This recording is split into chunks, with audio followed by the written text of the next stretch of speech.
I think the second one for us is looking at impact. My one worry when we talk about AI skilling is there are these millions numbers we are talking about, and there are a lot of questions that are coming about things like skilling washing or whitewashing. Where are these numbers? Are young people actually getting supported? So having an outcome focus is very critical for us. That is this about helping them build a career? Is this about future-proofing them or making them resilient to changes that are going to come in workforce? Is it about actually connecting them to jobs now? Because there are all kinds of young people, there are different stages in career. So how do we connect it to impact? And I think finally is, who are your partners? I think when you look at the urgency and the needs in the country, Microsoft, Intel, any of the groups here can't do it alone. So if you look at all of our programs, the first thing we try and do is how do we bring others along? How do we leverage our voice to kind of build programs that are sustainable in the long term? So anything that we do will at least have 3 to 4 other corporate partners who are either Microsoft business partners or they could be our CSR partners. If we look at the culture of innovation, it is also pretty much relevant to our organizations as well. So if we look at large topics like RTC or Mahima, how are they ensuring that the culture of innovation is always there, such that the latest technology or the latest capability is something that is being adopted within their field? At Mahima Group, innovation for decades has been a cornerstone for success. It's always been a plan that we've always pursued. Given the current speed at which AI is enabling innovation, I think it's important to also realize the flip side of it. I think Mr. Krishnan talked about both sides of it. Going too slow on AI is a risk, but going too fast in making decisions on what AI is doing is also a risk. And hence, innovation, real innovation now in AI is about finding the balance where you can have outcome-driven AI impact and not usage-driven, like the report also talked about and different very differently presented. At the same time, balance it with how many use cases, how many small pilots can you do to make people believe that AI actually can do something. So I think the innovation in some ways has to balance now between these two things. And Mahima Group, of course, from all the way to doing innovation at the lowest level across the country in our manufacturing facilities, in our offices, we have custom innovation celebrations and catalysts, all the way to the top where we do an annual innovation day for the firm, where the innovation awards are presented to the top innovators across the country. I think innovation has always been celebrated as a group. But now with AI specifically, we are looking at innovation in 2 areas, innovation in what we call breakthrough innovation with AI, where there could be moving impacts to the business by applying AI to certain functions, certain job, or certain business. And also essential AI, right, where how can you make innovation work for you in your day job? Right? How can you be more efficient in becoming more personalized to a customer? How can you free up time for a dealer sales consultant to spend with the customer rather than filling forms? I think those are the kinds of innovations that are equally important and instill the right confidence that you can actually move the needle for the business when it takes time. So, see, from a group like RTC, innovation is a very important part of the DNA. It has been the kind of we celebrate innovation in a very structured way through many layers and tiers. And innovation in that is that inclusivity and coverage. So today we have more than 45% of our entire workforce is associated with the whole innovation process which happens across the year and across the group level. It is in the area of process innovation, whether it is in the area of product innovation, whether it is in terms of new ideas, and also field innovations, right? So you cannot leave out something where there is an encouragement for attention, So otherwise, if you just look at what is successful, you often miss out what is not successful. So we celebrate all aspects or dimensions of innovation. You have rightly touched upon the, risk sides of AI, which are there, of course, but if you look at it, the innovation through technology is one of the major drivers, right?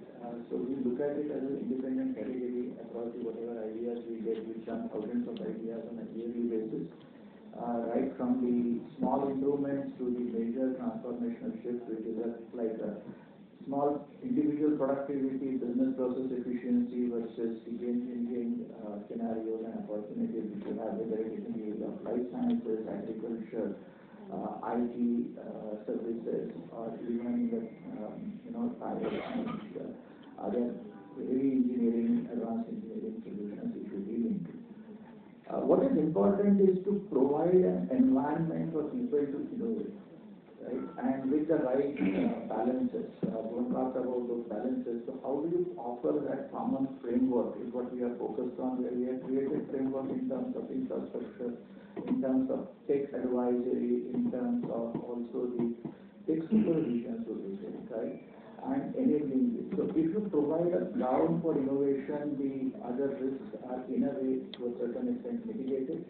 And it gives an opportunity to do this. And of course, there is a reward and recognition model which works. Everybody needs a recognition, right? So unless you recognize every small win, every small good deed, you cannot have the kind of impact. Because impact is what drives at the end, what motivates a person to go and do same thing again, even if successful or unsuccessful, is that recognition, and that's the more important principle of it. So do it within the right guardrails, right construct.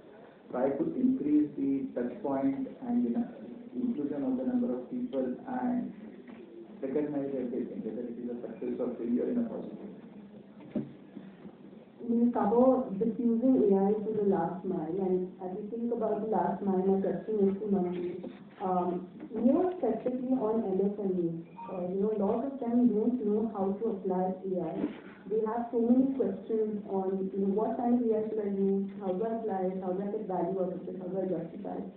What are the kind of interventions that we can take to educate MSMEs?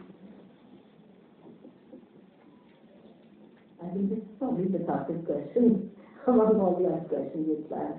I think firstly, in my experience, and just to give a little bit of a background, I came from Singapore last year in July. One of the first things that I thought of doing is to build an AI, like kind of AI focus on MSME in our CSR work. And it's 18 months since that time, and literally we just launched a new program this last week in lockdown, right? Which just tells you that it's not an easy sector to think about versus like the work we've done with young people or the work we've done in enterprise skilling. This has been a slightly challenging one.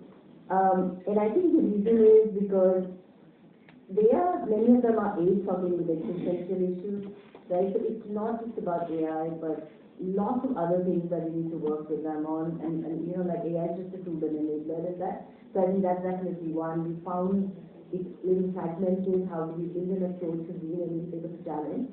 But I would say what we are learning, and our focus is more on how we can enable, and it goes to the point of AI diffusion last month. The ones that need a lot of help are women-owned enterprises. So we're focusing first of all on women-owned enterprises. What we're finding is that how can we really reach them with AI? First thing, and I think Nikhil said that sometimes, that it's not about use case instances, but at Microsoft we have a lot of tools for MSMEs. And the first thing that I started with is saying, can we just take this tool and evangelize and democratize them and get more people to use it? But we found is that's not going to be very useful. You have to start with what are the two problem statements that they are struggling with. And the ones that we came up with is, well, for now, it might change, is their access to finance and access to market. these are two areas that we have to kind of help them in something. So I think this is one area. To be more sharper in identifying the focus area, we've not taken a cohort approach. I found it interesting that Nipun talked about that. Our approach has been states. If we're finding there are certain cohorts, certain states that are more prevalent in a particular state, so we said let's look at UP and AP. Look at two areas that are dramatically slightly different, especially as we look at women. And so we said we look at that, right? I think the third for us has been is that, again, back to the point I made is, what is this woman-owned enterprise going to do with AI at the end of it? Right? So are you just killing them because there's a metric somewhere that you have to kill them, but what are they going to use it for? So can we develop tools that they can use at the end of the day, right? And we've done a lot of focus discussion groups to really understand that. But however, this will not let you scale, right?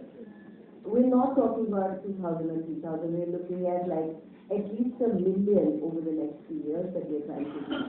And I think there, again, it's the point I'm repeating again, but it's really critical, is how do you work with government who's ultimately working with MSMEs at scale, right? And so, we said, okay, let's look at NRLM at the beginning or SRLM at the beginning, and this is a group that we want to focus more on and institutionalize our work. And I think finally it is, again, particularly in MSME, they need so much. It's not just about technology, right? How do you partner with others? Because Microsoft, I can't bring access to finance to them, right? I can create tools that help with some of that, but not really bring that. So we are looking at partnering, we're already speaking to them, looking at SDR, say Bank of India, right? This is the core startup and having business for them. How do we bring them into a CSR project, right? Or working with, let's say, MasterCard Inclusive Center, which is investing a lot of funds over the next few years.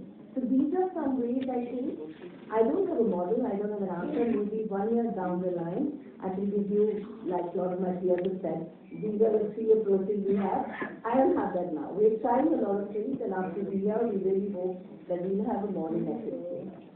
Thank you so much, Manju. I just have one follow-up question on what you just mentioned, which is, I know Microsoft is partnering with multiple stakeholders to enable MSMEs, but is there something that the ecosystem of, let's say, corporate startups and policymakers can do to enable, MSMEs better?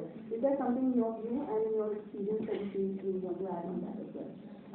So I feel that I do a lot of work with startups, especially around social impact. And I do feel that a lot of them are, again, building a lot of solutions for MSMEs. But I don't know if, the term I'm a little reluctant to use, but I'll still use it, is that in my experience in 18 months, that all our approaches have been fragmented. Each one of us is looking at our own lens and why is MSME important from that lens. I haven't been, and maybe others here in the group can talk more about it, I haven't even been part of a single conversation where all of us have come together and looked at MSME sector, right? Maybe I'm missing something here, but I think that could be the first starting point, right? And arriving at a common framework for looking at common goals for that sector, right? So I would say that would be the starting point. I'm a big believer in the group that we are serving determining what they want to do with, whether that is AI or any technology, right? And I think that's a very critical part, and how do we make them part of the solution itself, right? Instead of us coming together. So in your question next time, maybe you just add, including MSME groups themselves in solving for what they want to do. I think that those two things for me immediately seem the most relevant, but again, I'm qualifying this by saying we don't know enough and we're still learning. My next question to Ms. Kavita.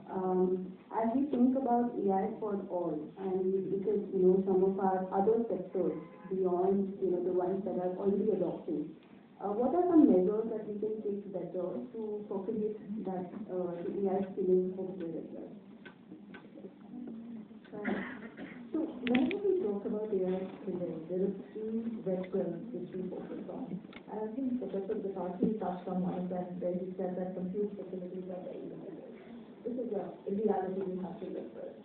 So when we go back to the 3 vectors, the first is access to a mindset, right? When we spoke about the MSMEs and one we were talking about what struck me was, We've all heard and read about the concept of business process engineering, but how do we apply it in an AI-driven world is something which we still don't know. It's not what we are doing and evolving with AI, it is what we should not evolve with AI. That's equally important. So getting an AI mindset, no matter whether we're dealing with citizens, students, schools, colleges, or in fact even businesses, that becomes very important. The second piece is actually learning those skill sets, right? What are those skill sets that we need to learn? And this is not just pure tech skill sets we're talking about. It's not like making everybody who has to become familiar with Python and coding, etc., etc. This is more about learning to apply AI. What are the skill sets I need to get as an individual who's living in a world which is going to be more or less driven by AI in multiple ways and means? Those are the skill sets which become extremely important. And the third is access to limited compute facility, right? Because you need access to tool sets, relevant tool sets, to be able to make effective use of AI. So whenever we talk about skilling, I think we can't talk about skilling in isolation. It's not learning skills. And learning skills is very easy to do in today's day and age. You can go online and pick up any skill, any relevant skill, and say that, yes, I've learned it, and I have a certificate to prove it. But actually it's more important that whether I have learned the mindset, which will tell me how to apply that skill efficiently in my workspace, and more importantly, whether I have access to relevant tool sets where I can do the application piece of it. And the more we go to the grassroots, right, we've done some decent work, I would say, with aspirational districts recently. Because we've created access to all these three vectors at multiple aspirational districts, whether it's in the far northeast region of the country or whether it's in the upper north. And we wanted to see how people react to it. Some of the best, and I know use cases is not a word we should say, but some of the best solutions, rudimentary, localized, indigenous solutions, came out of these. They may not be sophisticated SLMs or LLMs at all, they may not be very sophisticated algorithms, but nonetheless, at least people learn that this is a challenge I have in and around my community, and so apply all the skills they've learned, because they have access to the go solve that challenge. In the best way possible. And I also ask you the follow-up question, is there something that the ecosystem can do better? Because we don't talk enough about these kind of sectors, these kind of geographies. So is there something that we as an ecosystem can do better? I think there's a lot being done, but again, I would say a lot being done in isolation. Everybody has their own specific pilots we all keep talking about, we have our interventions we keep talking about. But public-private partnership is having a shared vision and shared intent. And I think the work we've done with Bhatia, thanks to Dr. Bhatia and the work, how Accenture can all come together. So have that shared vision and what is the thing we want to do, and then go drive it together. So that shared vision, shared interest is something I just all of us need to still continue to work. Thank you so much. This was a very enriching session, at least for me. I have noted down a lot of these points. Before I close, I would like for Dr. Bhatia to share with you the words in his closing remarks.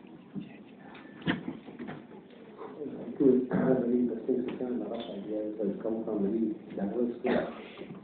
And just some advice also before my point. That the very first thing we could realize that skilling in AI is a very early stage. A lot more has come out before very well said that one skill would like to be very important. The remaining things are changing very fast. The skill requirements. And certainly there are we all understand that there are three major segments: AI for all, AI for experts, and AI for technology. So these are the requirements which are there, and we understand that if you want to take skill into place, all the efforts from the government in the private domain as to work in sync, in collaboration. We have seen many good examples in isolation, but that doesn't work actually to create a mass level awareness. But one important thing I would like to add,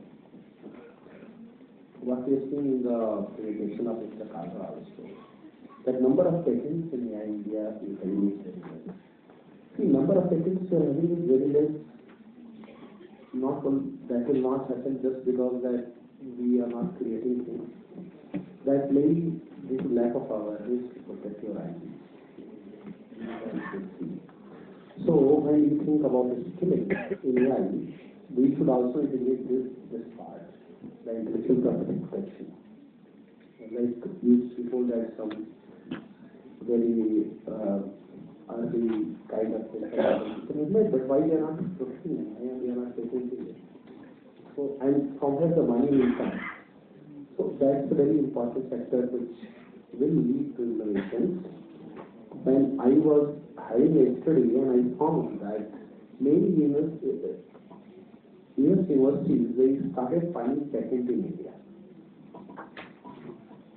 And that was very alarming thing, Probably at some time, when you have some very good thing and you find that it has been patented by somebody else, and you think it is your invention.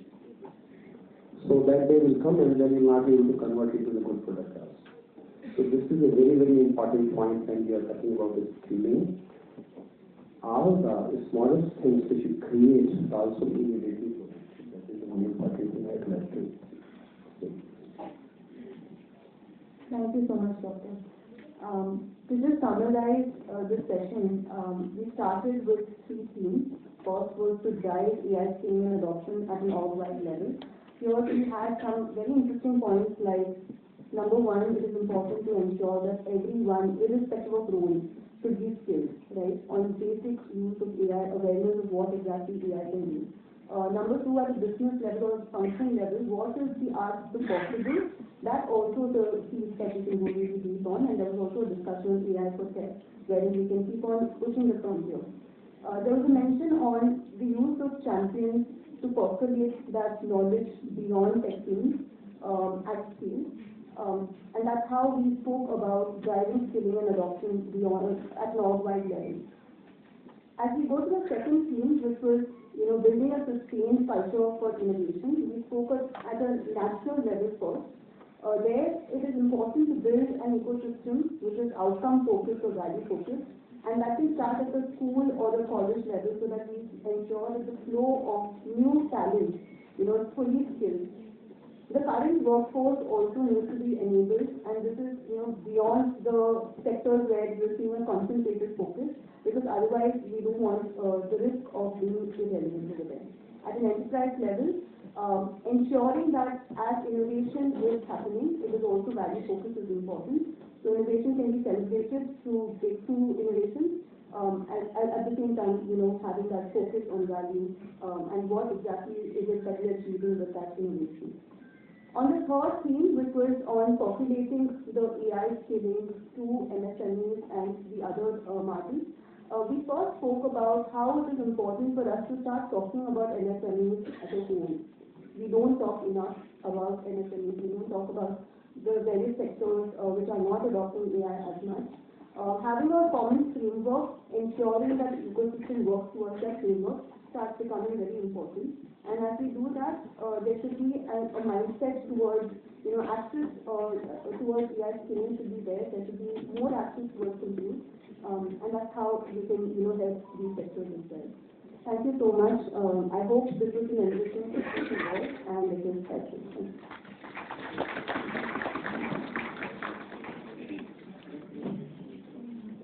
Thank you, Shweta, and thank you, panelists, for taking out the time, and of course, the chairperson, Dr. Mahima, for joining us today.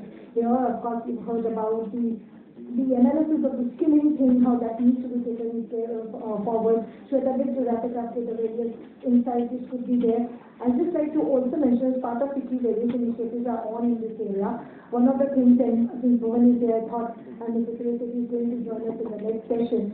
Vicky is working with the members, and we would be soon announcing India-Singapore AI Hub, which is, of course, a bilateral function. We are talking about various parameters, how I would say, the relationship on the AI thing will be more developed between India and Singapore, and skilling will form an important component of our state.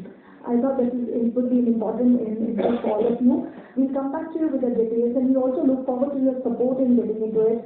Mahindra, MSA, BBS, Token is already on board, and we will be looking more. But we will have more detailed excellent discussion also in this during we hope to have it during AI Impact Summit. But this is something which we thought would be of interest. With this, we'd like to thank the panelists and the moderator, and of course the chairperson. I will now hand it over to the law for facilitation. Thank you, panelists, for an enlightening session. And now I would like to request Kavita ma'am to felicitate our session chair, Mr. Mohan Tripathi, with a green certificate.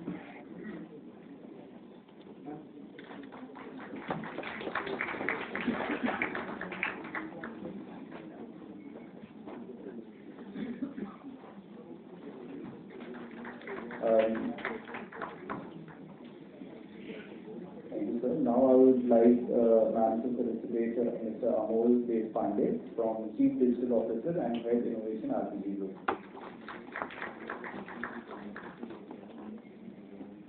Now I would like ma'am to felicitate Bhuvan Lodha, CEO, AI Division, Mahindra Group.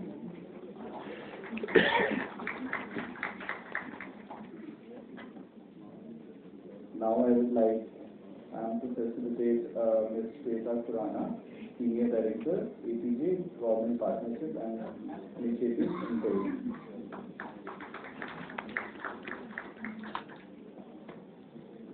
And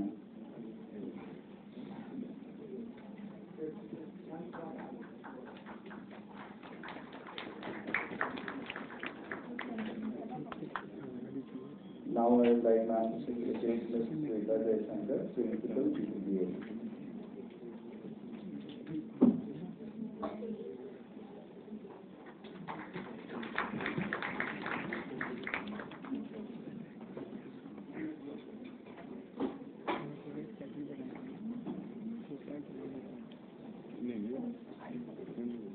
May I request all the speakers to have a group photograph?